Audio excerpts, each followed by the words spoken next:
అందరికీ నమస్కారం అండి. Welcome to my channel Teju's devotional vlogs. ఈరోజు ఈ వీడియోలో నిత్య పూజ ఎలా చేసుకోవాలి అనేది నేను చెప్పబోతున్నాను. చాలా సింపుల్గా, చాలా తక్కువ టైంలో ఈ పూజ అనేది అయిపోతుంది. మనం ప్రతిరోజు ఇంట్లో ఖచ్చితంగా దీపం అనేది పెట్టుకోవాలి. మైలు ఉన్నప్పుడు తప్ప మిగతా అన్ని రోజులు ఇంట్లో దీపం అనేది పెట్టుకుంటే ఇంటికి చాలా మంచిది. చాలామంది ప్రతిరోజు పూజ చేయాలంటే చాలా టైం టేకింగ్ అని చేయడం మానేస్తారు. ఎక్కువ శాతం వర్కింగ్ ఉమెన్ అంటే పని చేసే వాళ్ళకి ఏంటంటే టైం ఉండదు కాబట్టి పూజ చేయడం మానేస్తారు. కానీ చాలా సింపుల్గా ప్రతిరోజు మనం ఎలా చేసుకోవాలనేది నేను ఈ వీడియోలో మీకు చూపిస్తాను. ముందుగా ఇల్లంతా శుభ్రం చేసుకొని పూజ గదిని ఒక తడిగుడ్డతో శుభ్రంగా తుడిచేసి ఇంటి ముందు ముగ్గు పెట్టుకోండి. ఖచ్చితంగా ఇంటి ముందు ముగ్గు అనేది పెట్టుకోవాలి. చాక్ పీస్తోని లేదంటే బియ్యం పిండి ఏదైనా అది మీ చాయిస్. అలా శుభ్రంగా ముగ్గు అనేది పెట్టుకున్న తర్వాత ఏవైతే పువ్వులు మీ చెట్టుకి ఒకటో రెండో చెట్లు ఉంటే పువ్వులు తీసి పెట్టుకోండి. ఒకవేళ లేకపోయినా ఏం పర్వాలేదు. ఉదయాన్నే లేచి మీకు పువ్వులు కోసుకొని పెట్టడం ఇదంతా ఎక్కువ టైం టేకింగ్ అనిపిస్తే ముందు రోజే పువ్వులు కట్ చేసుకొని ముందు రోజు సాయంత్రం ఎప్పుడైనా పువ్వులు కట్ చేసుకొని ఒక కవర్లో వేసి లేదా డబ్బాలో వేసి ఫ్రిడ్జ్లో పెట్టుకుంటే నెక్స్ట్ డేకి ఈజీగా ఉంటుంది. ఇలాగా ఈ పువ్వులన్నీ తీసి పటానికి ఇలా పెట్టుకోండి. ఒకవేళ వారంకి ఒక్కసారి పూజ గదిని శుభ్రంగా తుడుచుకొని అలాగే పటాలని కూడా శుభ్రంగా తుడుచుకొని కుంకుమ గంధము ఏవైతే మనం బొట్లు పెడతామో అలా పెట్టుకోవచ్చు. అది ప్రతిరోజు మనం చెయ్యక్కర్లేదు. వారంలో ఒక్కసారి చేస్తే ఆదివారం కానీ ఎప్పుడైనా టైం ఉంటుంది అనిపించినప్పుడు మొత్తం పూజ గది అంతా శుభ్రంగా తుడుచుకొని అలాగే పాటాలని కూడా తుడుచుకొని బొట్టు అవన్నీ పెట్టుకుంటే పూజ గది అందంగా కనిపిస్తుంది. అలాగే పూజా సామాగ్రి కూడా ముందు రోజే మనం తోమేసి పెట్టుకుంటే నెక్స్ట్ డేకి కొంచెం ఈజీగా ఉంటుంది. మేమైతే ఇంట్లో ముందు రోజు రాత్రే పూజా సామాగ్రిలన్నీ తోమేసి నెక్స్ట్ డేకి ఒక ప్లేట్లో ఏవైతే కావాలో అవన్నీ రెడీగా పెట్టుకుంటాం. అంటే ఒక ప్లేట్ తీసుకొని మనకి ఆచామనం కానీ లేదంటే చిన్న చెంబులో నీళ్ళు వేసుకుంటాం కదా, అవన్నీ రెడీగా ఉంచుకొని పెట్టుకుంటాం హారతి తీయడానికి అవన్నీ కూడా. అలాగే ఎప్పుడు కూడా ఒక డబ్బా ఇలా పెట్టుకుంటాము. వీటిలో మాకు పూజకు కావాల్సినవన్నీ కూడా రెడీగా ఉంటాయి. ఒత్తులవన్నీ తయారు చేసుకొని ఇలా రెడీగా ఉంచుకుంటాం. కర్పూరం బిళ్ళలు ఇవన్నీ ఒక చోట ఉంటే ఏంటంటే అటు ఇటు పరిగెత్తుకొని వెతుక్కోక్కర్లేదు. అప్పటికప్పుడు అవి తీసుకొని చేసుకోవచ్చు అన్నమాట. అంటే చాలామందికి తెలిసే ఉంటుంది కానీ చెప్తున్నాను, ఒకవేళ మీకు టైం కుదరట్లేదు అని చేసుకోవడం మానేసే వాళ్ళైతే ఇలా చేసుకుంటే కొంచెం సింపుల్గా ఉంటుంది.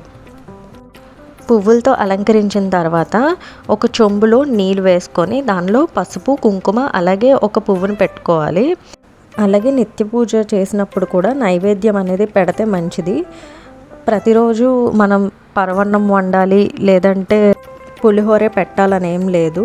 బెల్లం ముక్కలు కానీ లేదంటే స్ఫటిక బెల్లం ఉంటుంది కదా, అవి కానీ పెడితే సరిపోతుంది. మన పూజకు వాడే సామాగ్రి అంతటికీ కూడా పసుపు మరియు కుంకుమ పెట్టుకోవాలి. ముందు పసుపు తడి చేసుకొని ఒక చుక్కలా పెట్టుకొని దాని మీద కుంకుమ పెట్టుకోవాలన్నమాట. ఇలా సామాగ్రి అంతటికీ పసుపు కుంకుమ పెట్టుకొని పూజ గదిలో మీరు అరేంజ్ చేసుకోండి నీట్గా. ఇలా ఇక్కడ అవన్నీ పెట్టుకున్న తర్వాత అంటే మొత్తం దేవుళ్ళందరికీ కలిపి ఒకటే దీపం పెట్టుకుంటాం మేమైతే ఇంట్లోని. అలాగే తులసి మొక్కకు మాత్రం ఇంకొక దీపం పెడతాము. కాబట్టి మీరు కూడా వీలైతే మీకు ఖచ్చితంగా ఇంటి ముందు తులసి మొక్క అయితే ఉండేలా చూసుకోండి. తులసికి కూడా ప్రతిరోజు దీపం పెట్టడం చాలా మంచిది ఇంట్లోని. ఒక దీపం వచ్చేసి మన పూజ గదిలోని అలాగే ఒక దీపం వచ్చేసి తులసి మొక్క దగ్గర పెట్టుకునేలా చూసుకోండి. ముందుగా మనం ఆచమనంతో మొదలు పెట్టాలి. అంటే మన చేతుల్ని శుభ్రం చేసుకోవాలన్నమాట. ముందు కొన్ని నీళ్ళు తీసుకొని కింద వదిలేయాలి. తర్వాత ఓం కేశవాయ స్వాహ, ఓం నారాయణాయ స్వాహ, ఓం మాధవాయ స్వాహ అని 3 సార్లు నీళ్ళు తాగిన తర్వాత చివరిగా ఒకసారి ఓం గోవిందాయ నమః అని చెప్పేసి నీళ్ళని మళ్ళీ కింద వదిలేయాలి. ఈ ఆచమనం నీటిలోని కొంచెం కర్పూరం వేసుకుంటే మంచిది. అంటే ఆ నీళ్ళు ఏవైతే మనం ఆ చెంబులో లేదంటే ఆ ఆచమనం పాత్రలో వేసిన తర్వాత దానిలో కొంచెం పచ్చకర్పూరం వేసుకుంటే ఇంకా బాగుంటుంది. అలాగే ఒక తులసాకు కూడా వేసుకోవచ్చు మీరు. ఆచమనం అయిన తర్వాత దీపం పెట్టుకోండి. దీపం వెలిగించిన తర్వాత ముందుగా మన గ్రామదేవత ఎవరైతే ఉంటారో, ఒకవేళ మీకు గ్రామదేవత ఉంటే ఖచ్చితంగా ముందు గ్రామదేవతను తలుచుకుంటూ దండం పెట్టుకోవాలి దీపాన్ని చూస్తూ. మాకు గ్రామదేవత అలాగే వీరబాబు ఉన్నారంటే మా ఫాదర్ వాళ్ళ బ్రదర్ చిన్నప్పుడే చనిపోయారు. ఆయన వీరబాబు అయ్యారనమాట. ముందుగా మేము అతనికి దండం పెట్టుకుంటాము, తర్వాత మిగతా దేవుళ్ళందరికీ దండం పెట్టుకుంటాము. గ్రామదేవతకి దండం పెట్టుకున్న తర్వాత విఘ్నేశ్వరుని చూసి దండం పెట్టుకోండి. మనసులో ఓం గం గణపతియే నమః అనుకుంటూ విఘ్నేశ్వరుణ్ణి మనస్ఫూర్తిగా ఆరాధించాలి. తర్వాత మీ ఇష్టదైవాన్ని తలుచుకుంటూ దండం పెట్టుకొని దీపాన్ని చూస్తూ నమస్కరించుకోండి. దండం పెట్టుకున్న తర్వాత ధూప్ స్టిక్స్ కానీ లేదంటే అగరబత్తి ఏమైనా ఉంటే వాటిని వెలిగించి దేవుడికి సమర్పించండి. ఒకవేళ మీరు ఏమైనా మంత్రాలు కానీ శ్లోకాలు కానీ చదవాలనుకుంటే దీపం పెట్టేసిన తర్వాత చదవచ్చు. లేదు ఏ శ్లోకము రాదు అనుకున్నా సరే పర్వాలేదు, ఇష్టమైన దేవుడిని లేదంటే ఏ దేవుడికైతే మీరు పూజిస్తున్నారో వారిని తలుచుకుంటూ దండం పెట్టుకున్నా సరిపోతుంది. లేదు ఏమైనా సింపుల్గా శ్లోకం చదవాలి అనుకుంటే కనుక దీపం పెడుతున్నప్పుడు ఈ శ్లోకంని చదవండి. శుభం కరోతి కళ్యాణం ఆరోగ్యం ధన సంపద శత్రుబుద్ధి వినాశాయ దీపజ్యోతిర్ నమోస్తుతే. దీపం పెట్టిన తర్వాత కూడా దీపాన్ని చూస్తూ దీపజ్యోతిర్ పరబ్రహ్మం దీపజ్యోతిర్ జనార్దన దీపోహరతు పాపం దీపజ్యోతిర్ నమోస్తుతే అని దీపాన్ని చూస్తూ దండం పెట్టుకోండి. మంత్రం చదివిన తర్వాత ధూపం ఇచ్చి అలాగే నైవేద్యాన్ని సమర్పించి మనం హారతి ఇవ్వాలి. ఇంట్లో ఏ పటాలైతే ఉన్నాయో వాటన్నిటికీ కూడా ఇలా హారతి అనేది ఇవ్వండి. ఇలా హారతి ఇచ్చిన తర్వాత ఇంట్లో కనుక తులసి మొక్క ఉంటే తులసి మొక్కకు కూడా ఖచ్చితంగా హారతి ఇవ్వండి. మనం ప్రతిరోజు తులసి మొక్కకు కూడా దండం పెట్టుకోవాలి, దీపం అనేది పెట్టుకోవాలి.